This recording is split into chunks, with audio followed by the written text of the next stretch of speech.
Welcome to Cash Cow. In today's episode, we're going to be talking about gargoyles. So gargoyles are a pretty nice thing to do when you have the Slayer level for it. The Slayer level required for gargoyles is 75, so it's definitely on the higher end. So gargoyles are nice if you have like a maxed main that isn't really doing anything. You want to make like 500k to 600k an hour. You can just stick your main there in full Guthans and just AFK and then move every 10 minutes, pick up drops occasionally. So it's actually really good to do while doing something that's click intensive on another account because it takes minimal attention, but it makes you pretty good money. The big drops obviously are Dark Mystic Robe Top and Granite Maul. Granite Maul is like 200 to 300k right now, and that might change by the time this video is live or by the time you're seeing it. So let's talk about gear. So gear, you want full Guthans. That's, I would say, non-negotiable. There's probably other methods of doing this, but this is like the most AFK. Now you will be getting either controlled XP or just defense XP. So if you're going to be doing this a lot, you basically are guaranteed to hit 99 defense if you do this for a very long period of time. I'm fine with that on this account. I'm going to stay 75 attack, but I'm just going to be on defense mode. The controlled crush attack is actually better for killing gargoyles, but it does train everything. So if you're just hitting max combat stats, I would recommend that instead. Best gloves you have access to, best combat boots you have access to, Ring of Wealth to automatically pick up gold so you don't have to pick up as many drops. Amulet of Fury or better. The defensive bonuses help. It also gives you some melee strength and accuracy. Nose peg or Slayer helmets because you have to run by a pair of inspectors, which will debuff your stats.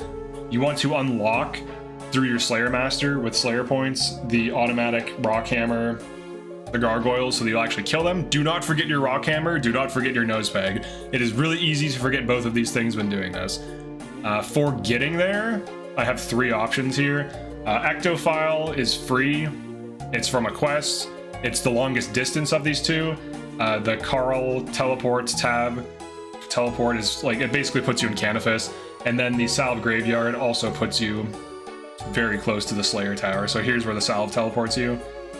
And then here's where the Carl teleports you. So much shorter distance. Ectophile's all the way over here. So I kind of recommend running one of these two. This one might be slightly closer, the Salve.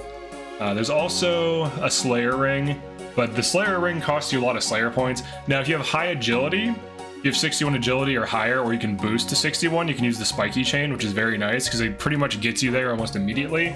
Now I have enough agility, I have 70, so I can just climb it. But this is the gear. And then for cape slot, I recommend hit point cape for the regen, or fire cape, or better, like infernal cape or whatever. So that's the gear. And then teleporting, you just go there. And then also bring alkables, or bring nature runes and fire runes. They do drop fire runes, so you can just bring nature runes and just pick up fire runes as you go. You're going to be alking rune items in the Mystic Top, because the Mystic Top's value is basically its alk value. You do not want to alk the Granite Maul, though. It's worth way more than its alk value currently. So hold on to those, alk most things, they drop noted things. So we're going to equip our nose peg, and then break a Salve Graveyard teleport. Just run up. Now you can bring a stamina potion if you really need it. If you're at full run energy, you should be able to make it. But basically, we're just going to be running past these dudes. And you will need 75 Slayer or higher.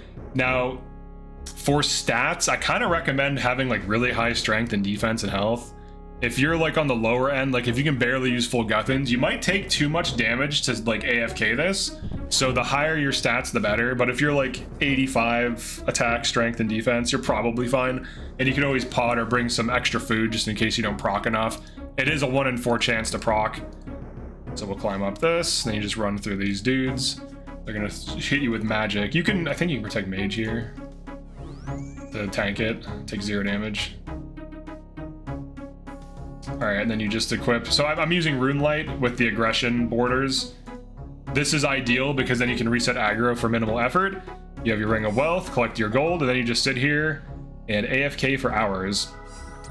Now for healing, for restoring the Guthans, I highly recommend going to either your player house with the armor stand or another player's house with an armor stand, because you will save a little bit of money if your smithing is, I think, over 50. So it's basically just like, you know, save some money. So let's get a few kills, and basically this is what I'm going to be doing for 10 hours. So I will see you in 10 hours. Alright, so after 10 hours, we did get 93 defense, which is kind of nice. The final loot looks like this. So we did get more Gmauls towards the end, but it took me 8 hours before, I think 6 hours when I saw my first Gmaul, and then on hours 9 and 10, like near the end of 10, or like hours 8 and 9, I saw 2 more Gmauls. So the total gold value of everything after 10 hours of doing Gargoyles with, I would argue, like below average luck, is this 3.5 mil. However, we're using Guthans, right? So we have to go repair that. All right, so after we sold everything and we subtracted 7,560 for the nature runes we used, as well as the 1% from the GE, because you lose 1% for selling from the GE, and we repaired the Guthans, which cost me 144k. We are looking at 3.224 mil, which ends up being 322k an hour. Now, I am on a character who has 99 strength. I was not potting or using prayers or anything, but the wiki says you make like 600 to 700k an hour, and maybe if you get really lucky that's true, but I feel like 300 to 500 is closer to what you actually will make after factoring in the 1% from the GE, repairing the Guthans armor, and nature rune costs. After 10 hours, my Guthans got down to Guthans 50, and I have 70 smithing when I repaired it, so the repair costs will be higher if you have lower smithing, and they will be lower if you have higher smithing. But it's still a great AFK moneymaker. I do recommend it. It makes like 300k an hour. I would just assume it makes 300k an hour. And if you have much worse stats than me, it'll probably make less, and you might have to watch your health a bit more. I had 99 HP as well as like almost, you know, like high 90s. Well, high defense, low 90s defense, 93 defense. But yeah, it's a pretty good moneymaker. For the next one, I think I'm going to do the skeletal wyverns, and we're just going to do a ton of different moneymakers for 10 hours, just see what the actual results we get are. Now, 10 hours is not like the be-all end-all. I would have to do something for like 100 hours to really say definitively what it averages out to. But typically, you can't just assume you get good drops. You never know. You might be luckier than the average or less lucky than the average, or you might just be the average for drop rates. But yeah, that's it for this one. Definitely like and subscribe if you enjoyed this or found this useful, and I will see you in another RuneScape video.